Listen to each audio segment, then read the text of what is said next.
Let me guess.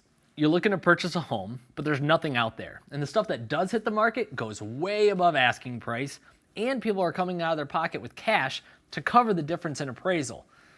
You think to yourself, no, this isn't going to happen to me this time. I remember what happened in 2008. Not going to do it. But is your theory backed up by the data? Let's find out.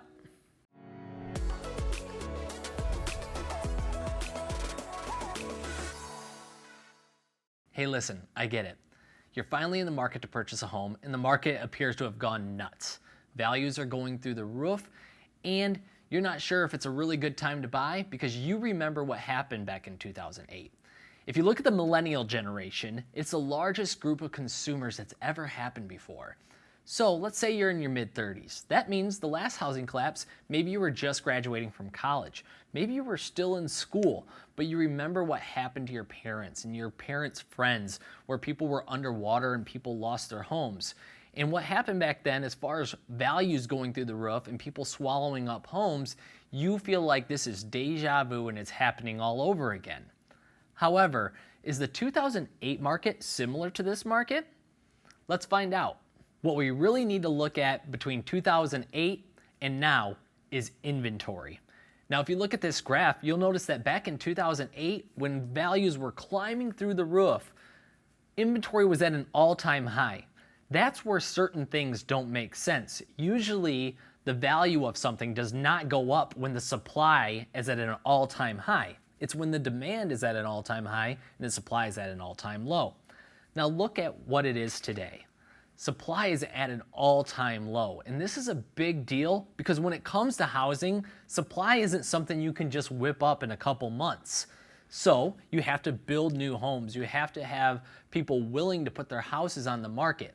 What we're seeing right now is a lot of baby boomers not listing their homes for sale because maybe they're not ready to downsize or they're not ready to retire yet. So there's this major demand from the millennials out there. However, there's not a whole lot of new houses coming on the market. So what do you have? You have to depend on new construction. And the thing is, with new construction, it doesn't happen overnight. It takes a while to purchase a home. And if you're doing a development, not only do you have to purchase the land, you have to develop the land, you gotta get the permits to do it, and then you gotta build the home.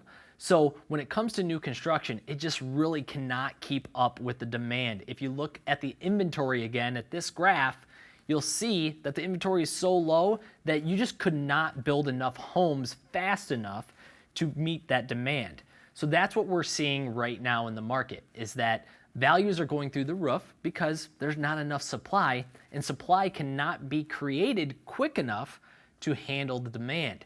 You know what makes it a lot worse? COVID-19. So we already had a building community that could not keep up with the demand, and then we shut them down for months on end, and it puts them even further behind. But it wasn't just the building community that was shut down. It was the supply chain, it was the lumber, it was everything.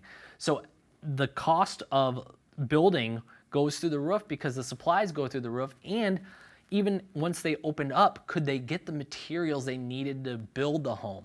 So what that means is that we are far from that supply catching up to where it needs to be to satisfy the demand. So what does that mean for today's market? I know a lot of people feel that the houses are selling for prices that are not justified. However, I believe it's quite the opposite, and I believe that we are going to be in this market for quite some time because of the lack of supply and the speed of which the supply can hit the market. So if you're looking at houses and the house that you thought was worth $250,000 is now going for $300,000, what we are seeing right now is an average growth of over 4% a year, and then we're expecting over a 5-year span here in West Michigan of a 22% increase in value. I've heard some comments that people are purchasing homes above asking price and they're automatically underwater. They start out underwater. That's really not the case, because that would also have to mean that sometime in the near future, there's going to be a vast amount of inventory hit the market and the demand's going to disappear. That's not going to happen. In fact, we see it probably being an issue for years to come. I think it's going to take up to 5 years for the inventory to somewhat level out with the demand. So what does that mean for the person that buys a home today and puts an offer in above asking price? Well, if this is an issue for the next 5 years, then I believe that 5 years from now, we might look at what that person bought the home for and think that they actually made a really good investment. Now look, I don't have a crystal ball. I cannot tell you what's going to happen in the future. But what I can do is compare what happened in the past to what's happening right now. And the data shows that it's not the same situation as it was in 2008. Now, if you're not comfortable purchasing a home or you can't afford it, you should not purchase a home.